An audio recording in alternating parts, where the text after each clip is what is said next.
Paris Olympic selection. But Tebogo, 21 years of age, is due to be in lane 7, thank goodness for that. I just saw lane 7 empty for a second, and then Tebogo appeared from behind the camera. Wearing race number 100 is the Olympic champion over 200, who of course was also in that Olympic 100-meter final for the ages in Paris as well, where he finished 6th in 9:86. But this is Letsile Adams on the outside. Was originally in the South Africa team for the Olympics last year, then couldn't prove his fitness, according to the governing body. But here's the Olympic champion over 200 meters. The national hero of Botswana, who's been racing over 400 meters in the run-up to this. Emmanuel Asemi of Cameroon is not there, so he's a DNS from the whole meeting. So there's Taekwondo Tracy, who's already run in the 100 meters a little bit earlier on. Ian Kerr of Bahamas is also having a little bit of a resurgence as well. Made the Paris Olympics in the 200 meters. It was his first global championship for 10 years for the Bahamian. Ian Kerr goes in 3. Spent a lot of time in the US as well. There's Kobe Vlemings of Belgium, who's also doubling up. Ran earlier on the 100 meters. This is his first outdoor meet of the season. Claude Bogogny of Cameroon set a national record last year of 20.28 over 200 meters. He is in 2. And on the inside, also fresh off a new personal best, Cabo Rankwe of Botswana, 21.18, set in Francistown in the northeast of Botswana a couple of weeks ago. But Tebogo won from the outside with the empty lane vacated by Asemi on his inside. The standout favourite, the crowd favourite, the Botswanan favourite, and the flag bearer for African sprinting. We saw an outstanding run from Akani Simbini earlier on at the other end of his career, but still with plenty to offer. The amount that Letsile Tebogo has to offer is at the moment unquantifiable. What can he deliver for his home fans here in Gaborone? The men's 200 metres at the Golden Grand Prix. Adams, South Africa, right on the outside. Tebogo, 6 is empty. Then Tracy, Kerr, Vlemings in 3, Bogoni in 2, and Rankwe on the inside. Keep an eye on the clock for this one.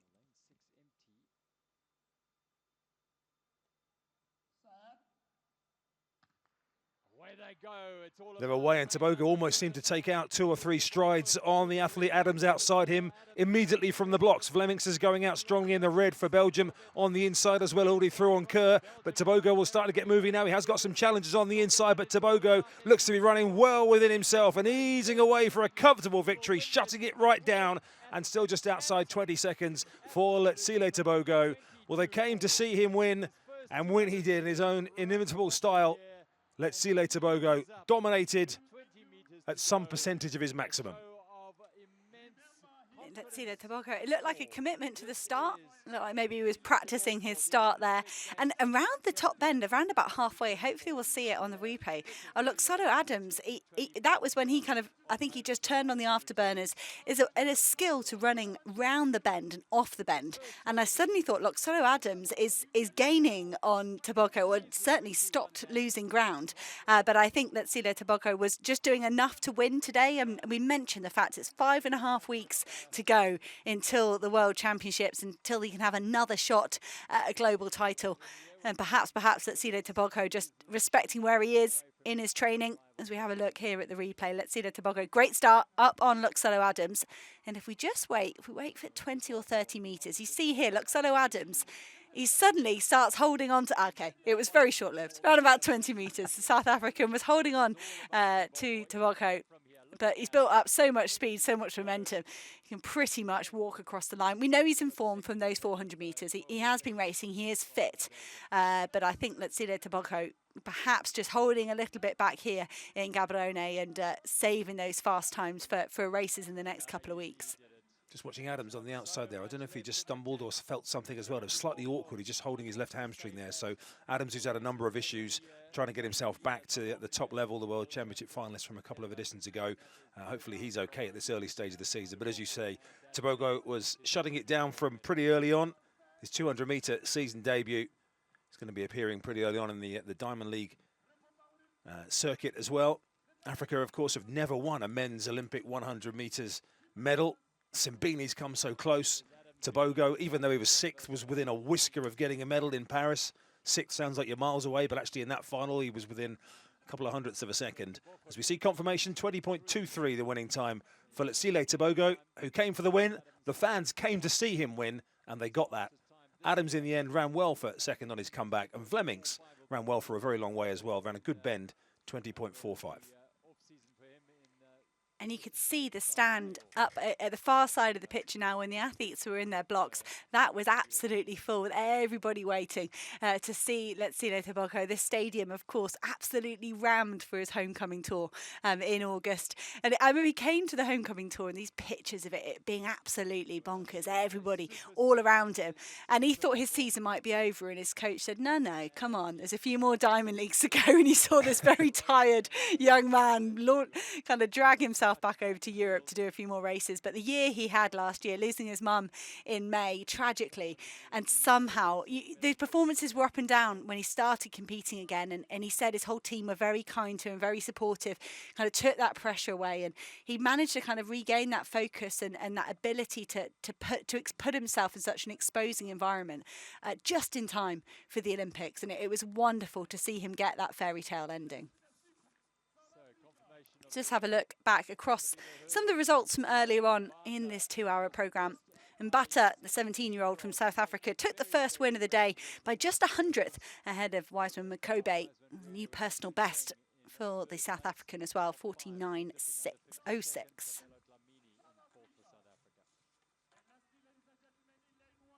This is how the women's 400 metres hurdles turned out. Dalilah Mohammed, the former world record holder, a world and Olympic champion as well, on her farewell tour this year. She said that 2025 will be her final year. Whether it ends with another World Championships remains to be seen, but was a comfortable victor over the barriers today ahead of her compatriot Cassandra Tate, with Zane Geldenhuis in third. We then had two women's 400-metre races. Hannah van Niekerk snuck the win in the first one, 52.72, a personal best by around about a second for the 400 hurdles specialist. And she did all of that in the last 30 or 40 metres, giving herself a half-second victory ahead of Precious Mboppa. Also dominant in the 400 metres from the word go was Bassant Hamida, who went charging out through the first couple of 100 metres, but managed to hold it together with a good fill behind her as well. South Africa in second and third with Miranda Kutseya and Shirley Nakubi. Men's steeplechase saw a win for Haile-Mariam Amare, 8.28. The Ethiopian looked delighted to take a win here in Botswana. It was a tightly fought race, just a small margin of victory in the end, ahead of Mikesi Fakadu and Demelash Germa, a 1-2-3 for Ethiopia. Refilwe in the women's 100 metres had a difficult inside lane, but made light of it, coming home as a comfortable victor in the end, leading a Botswana 1-2-3-4. And we had two women's 100-metre races, almost a dead heat between Hannah Vermeek and Jinkwi Vivwe of South Africa. But Vermeek was given the nod in the end from lane 1. And Victoria Forster, just 100th behind, the Slovakian, took third place. And then we went over to the men's 100 metres. Where Karim Abdulrahman of South Africa was an impressive winner, 10.07. Another dominant performance from him. These 100 metres were raced into slight headwinds, around about minus 1.0 metres per second, but not this one.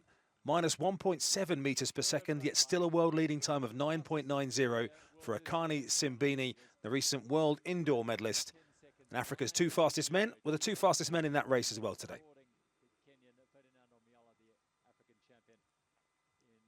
Sensational run that I'm sure will give Akani Simbini, the bronze medalist for the World Indoor Championship, so much confidence going into the year. Christian Iguasel, that came up as a national record. That's not the case in that 45.66 for Belgium, one of their regular relay performers at major championships. But it was a well-judged race from him. Timo van Rijk was in the ascendancy for quite a while in that race, but Iguasel timed his strike perfectly on the home straight to win by around about a metre. Bayapo Ndori delighted the Botswanan fans inside the Gaborone National Stadium with a victory over the challenge of Sakiti Nene of South Africa and Lythe Pillay. Leongo Scotch also for Botswana down in 5th position. Making it 2 out of 3 in the top 3 for South Africa. Then double the distance, 800 metres for women first. Orotil Noe with a new national record, lowering her own best to 158.96 to give herself the win ahead of the world junior champion Sarah Mora of Kenya and Shane Swart of South Africa. An important third place for her, just outside 2 minutes.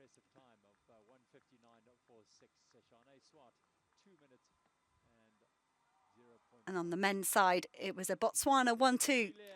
Ketebogile Hangora just getting the win ahead of Chapiso Masalela. Really competitive, tactical race from all 10 men in this field.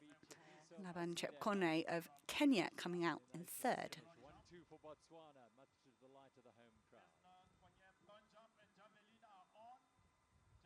And then we saw the flag bearer for Botswana Athletics, Letsile Tebogo. 20.23 doesn't really tell the story of his run because it was dominant from the start. He came for the victory, he got the victory ahead of the returning Letsile Adams of South Africa.